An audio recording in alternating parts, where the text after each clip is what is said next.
여러분 제3위 뭐 한때는 2위까지도 올라갔던 코인 거래소 FTX가 있습니다. 이 FTX가 유동성 위기를 겪더니 결국 말입니다. 파산 신청을 했습니다. 참 안타깝네요. 그죠? 미국 델라웨어 주에 파산법 11조에 따른 파산 보호 신청을 했습니다. 파산법 11조니까 우리하고 비교하면 여러분 이게 법정관리하고 똑같은 상황이라고 보면 됩니다. 법정관리. 예를 들어서 파산법 7조다 이러면 이건 청산이거든요. 청산은 아니고요. 그리고 파산법 13조다 이러면 개인의 파산 절차를 담고 있는 건데 이것도 아닙니다. 그래서 11조는 구조조정을 진행해서 회생을 할 수 있느냐 없느냐 이것을 모색하는 제도, 우리의 법정관리하고 똑같습니다. 이 내용에 보면 말입니다. 결국 말입니다. 11조에 의해서 진행이 된다는 이야기가 여기에 써 있고요. 그 다음에 FTX라는 거래소도 당연하고요. 여기에다가 대략 130개 130개 자회사에 대해서도 구조조정을 함께 단행한다는 내용이 여기에 지금 포함이 되어 있습니다. 130개. 야, 이게 여러분 세계 3위에 이게 코인 거래소가 진짜 뭐예요 이게? 한 일주일 만에 무너진 거죠. 일주일 만에. 불과 일주일 만에 종말을 맞았습니다. 여러분 이 FTX라는 회사는요 어마어마한 코인 거래소의 세계 3위니까 전체만 보더라도 말입니다. 이 규모가 장난이 아닌 회사입니다. 그런데 딱 일주일 만에 이 코인데스크가 쉽게 말하면 보유하고 있는 이 자산이 FTX에서 발행한 FTX 토큰이 대부분이더라. 그래서 유동성 위기가 문제가 있다. 이렇게 제기하자마자 그냥 순식간에 이게 무너졌어요. 여러분 알다시피 이 FTX는요. 아마 거래량이고 자산이고 적지 않거든요. 실제 신고한 자산을 보면 말입니다. 부채가 100에서 500억 달러 정도도 되지만 자산도 부채와 같은 규모다. 이렇게 이야기합니다.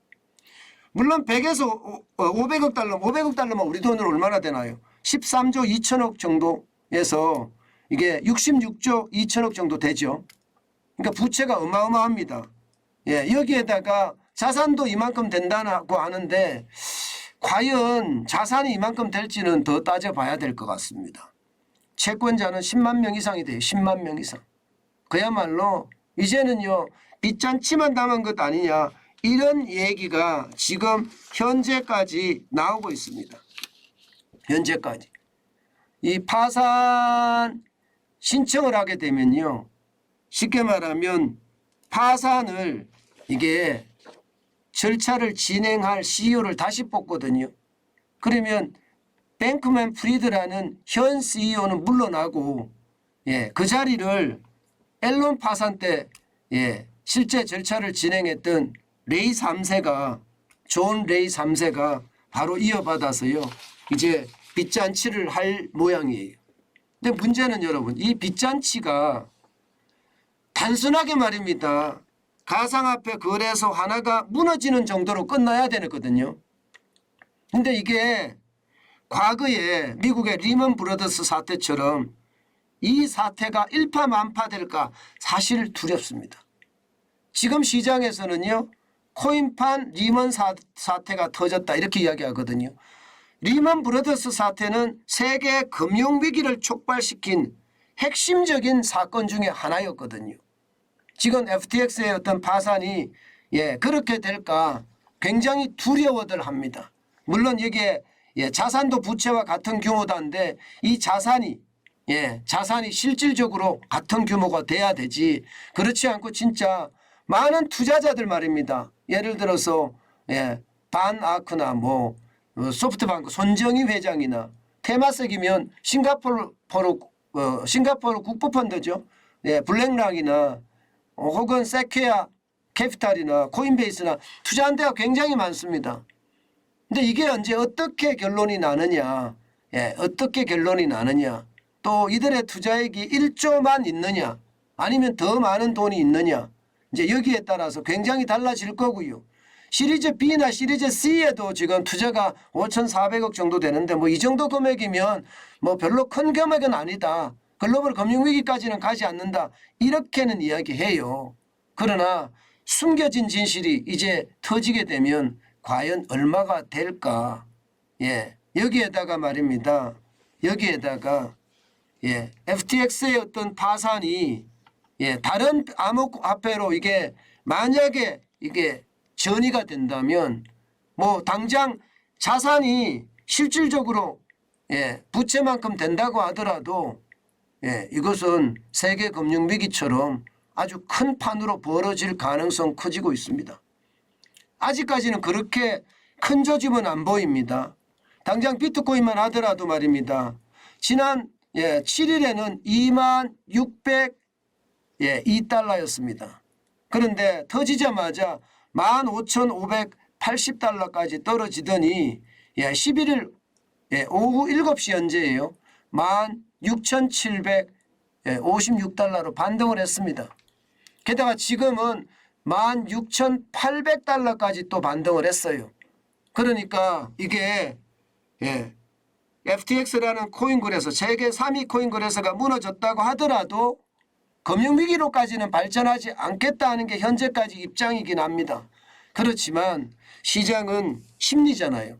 언제 심리가 어떻게 변할지 모르기 때문에 이게 여러분 시장은 아주 예의주시해야 된다. 이렇게 지금 보고 있고요. 심지어 여러분 이게 제일 중요한 게 제가 지금 말씀드리려고 하는 건데요. 야, 지금이 비트코인에 투자할 수 있는 기회가 아닐까 뭐 그렇게 이야기하시는 분들이 있습니다. 물론 비트코인이 지금 16,756달러까지 이게 올라가기는 했습니다만은 시장의 전문가들은 더 떨어진다고 해요. 13,000달러대까지도 떨어질 수 있다. 뭐 이런 이야기가 나오거든요. 그래서 성급하게 이게 할 필요는 없다. 이런 생각은 들고요. 만약에 코인에 대한 관심을 가지고 있는 사람들이라면 지금 코인 시장은 그 어느 때보다 아주 열독을 해야 된다. 공부도 많이 해야 되지만 시장의 어떤 변화의 흐름, 부자가 될 수 있는 흐름도 그 안에서 읽혀질 수 있으니까 한번 코인 시장도 들여다보는 거 필요하지 않을까 싶습니다. 더 중요한 것은 여러분 코인 시장에서 모르잖아요. 코인 시장에 대해서 모르면 절대 투자하지 마세요. 저는 코인 시장을 볼 때마다 딱 하나를 봅니다. 하나. 내재 가치가 얼마냐. 내재 가치라는 것은 그 코인으로 이 볼펜을 살 수 있느냐. 아니면 언제 살 수 있느냐. 언제 살 수 있느냐. 이 코인 그 코인으로 이 볼펜 하나를 뭐 1년 후에 살 수 있느냐. 2년 후에 살 수 있느냐. 이게 저는 내재 가치라고 보는데 뭐 비트코인은 웬만하면 살 수가 있어요. 웬만하면. 다른 것들은 이걸 살 수 있느냐. 이것을 내재 가치로 보고 저는 거기에 대한 투자를 했으면 좋겠다. 이런 생각을 합니다. 내재 가치를 분석할 줄 모르면 투자하지 않는 것이 아주 저는 정석이라고 생각을 해요. 시장은 분명히 기회는 줍니다. 근데 그 기회를 잘못 이용하면 오히려 내 자산을 낭비하거나 내 자산을 잃는 최악의 시나리오도 될 수 있으니까요. 지피지기면 백전백승이란 말 많이 하잖아요. 굉장히 중요한 겁니다. 코인 시장에 대한 이해와 또 분석력이 있어야 되지 그렇지 않고 시장에 무턱대고 들어가는 것은 섣을 지고 불 속에 들어가는 것과 똑같다. 그 말씀 다시 드립니다.